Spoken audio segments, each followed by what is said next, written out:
বায়ু দূষণের মাত্রা এতটাই বেড়ে গিয়েছে যে চারিদিকে দূষণে ঢেকেছে এলাকা।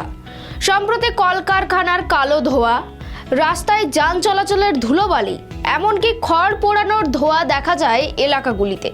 সেই দূষণ যে কতটা ভয়াবহ আকার ধারণ করেছে তা পরিষ্কার দেখা যাচ্ছে মহাশূন্য থেকে। নমস্কার, দেখছেন খবর বাংলার সঙ্গে রয়েছে আমি স্মৃতি। বিজ্ঞান ও প্রযুক্তির খবর নিয়ে মূলত নাসার তরফে বেশ কয়েকটি ছবি প্রকাশিত হয়েছে, যা উপগ্রহ থেকে তোলা ছবিগুলিতে ভারত ও পাকিস্তানের ইন্দো গাঙ্গেয় সমতলের জনঘনত্বপূর্ণ অঞ্চলকে দেখা যাচ্ছে। জানা যাচ্ছে পাঞ্জাবের ফসলের গোড়া পোড়ানোর চিহ্ন ৭,০০০ পেরিয়েছে।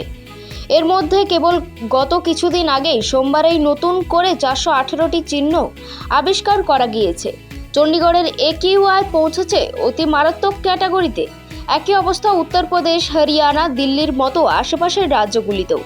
দিল্লি দূষণের জেরে সুপ্রিম কোর্টের তোপের মুখও পড়তে হয়েছে কেন্দ্রকে। দিল্লির দুই পড়শি রাজ্য পাঞ্জাব ও হরিয়ানার শস্যের গোড়া পোড়ানোর জন্যই বাতাসের গুণগত মান খারাপ হচ্ছে বলে মনে করছে সুপ্রিম কোর্ট। একই অবস্থা পাকিস্তানেরও। পাক পাঞ্জাব প্রদেশ নানা কড়াকড়ি সত্ত্বেও রোখা যায়নি দূষণ। বহু জায়গায় ফসলের গোড়া পোড়ানো থেকে সন্দেহের মুখেই দোকান, বাজার বন্ধের নির্দেশ সবই দেওয়া হয়েছে, কিন্তু ফল মেলেনি। আর তাই চাক্ষুষ প্রমাণ দিচ্ছে কৃত্রিম উপগ্রহগুলির তোলা ছবি। অক্টোবরের শেষে উত্তরপ্রদেশের প্রশাসন দাবি করেছিল গাজিয়াবাদ, নয়ডা ও গ্রেটার নয়ডার বাতাসের গুণগত মান এত খারাপ হওয়ার পিছনে দায়ী পাকিস্তান। সীমান্তের ওপারে ব্যাপকভাবে খড় পোড়ানো হচ্ছে, যার জেরে বিষাক্ত ধোঁয়া চারিদিকে ছড়িয়ে পড়ছে। পরিস্থিতির হাতে গরমে প্রমাণ দিল নাসা।